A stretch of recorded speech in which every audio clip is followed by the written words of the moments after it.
Alô galera do YouTube, estamos juntos para mais uma aula de física. Gente, olha só, nossa aula de hoje a gente vai falar sobre lançamento oblíquo. Se os meus vídeos têm te ajudado, pare um pouco esse vídeo e se inscreva logo nesse canal. Curta esse vídeo e compartilhe nas tuas redes sociais, tá bom? Então vamos para o conteúdo da aula de hoje, lançamento oblíquo. O que é o lançamento oblíquo? Gente, o lançamento oblíquo é muito simples de se entender. Imagine o lançamento de um canhão, na verdade, ou então o tiro de meta de um goleiro quando ele está ali com a bola, dá um chute nessa bola e geralmente a bola faz uma trajetória que a gente chama de trajetória parabólica, tá certo? É basicamente isso aqui, ó. Se você analisar um corpo saindo dessa posição e sendo lançado com velocidade inicial, ele vai descrever uma trajetória parabólica atingindo o que a gente vai chamar de alcance máximo, certo? Essa inclinação forma um ângulo θ com o eixo horizontal. E aí a gente tem o lançamento oblíquo e bidirecional. O que significa um lançamento ser oblíquo e bidirecional? Primeiro, ele faz um ângulo, forma um ângulo com o eixo horizontal. E segundo, ele se comporta, na verdade, ele segue uma trajetória em duas direções. Então, a gente vai seguir uma direção horizontal e uma direção vertical, tá bom, gente? E aí, para a gente analisar bem esses dois movimentos, temos que entender o princípio da independência dos movimentos de Galileu. O que esse princípio quer dizer? Esse princípio, gente, ele nos traz a seguinte configuração. O movimento oblíquo, o lançamento oblíquo, ele acontece em duas direções, horizontal e vertical, porque é o seguinte, na medida que esse corpo ele sobe, ele está andando para a direita, certo?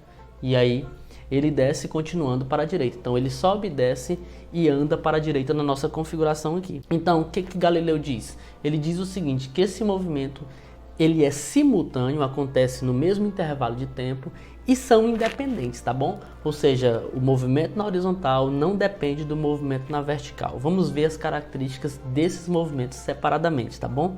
Então, seguindo aqui, a gente vai fazer o seguinte, a gente vai pegar essa primeira velocidade, a velocidade V0, gente, de lançamento, veja aí na figura, e ela vai ser decomposta em duas direções, na direção horizontal e na direção vertical. Na horizontal, a gente vai chamar essa velocidade inicial de Vx. E aí esse Vx vai ser o V0 vezes o cosseno do ângulo. Então essa inclinação ela vai ser muito importante no que diz respeito às componentes da velocidade. E a velocidade ela pode também ser decomposta na direção vertical, certo? Que é V0 vezes o seno do ângulo, tá bom, gente? E aí a gente pode agora separar esses dois movimentos.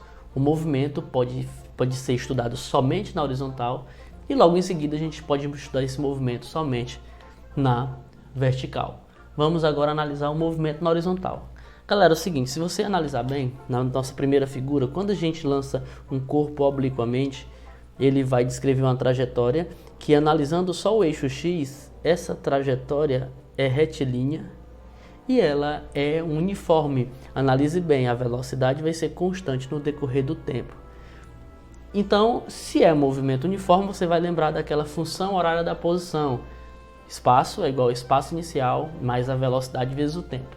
Como a velocidade inicial ela se comporta constante em todo o percurso, então a gente vai chamar o seguinte, o espaço a gente vai chamar de x, vai ser igual a Vx, que é a velocidade na projeção horizontal, vezes o tempo. Então com essa fórmula você consegue definir onde está a minha partícula ou o meu corpo no decorrer do tempo, tá bom? Isso na direção horizontal. E aí a gente estuda também o movimento na vertical. O movimento na vertical ele tem mais algumas análises pelo seguinte fato. O corpo ele vai subir a uma determinada altura, que a gente vai chamar de altura máxima, e depois ele desce em queda livre, tá bom?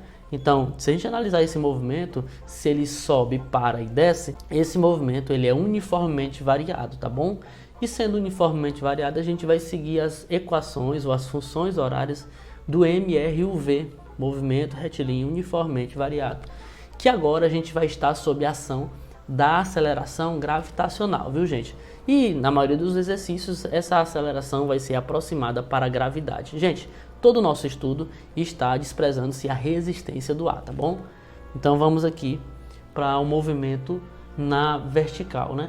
Então temos aqui a função horária da posição, a função horária da velocidade e a equação de Torricelli. Lembre que essa função aqui ela vai ter uma aceleração negativa e vai ser igual à aceleração gravitacional. Só lembrando que esse negativo indica que a orientação da minha trajetória é para cima.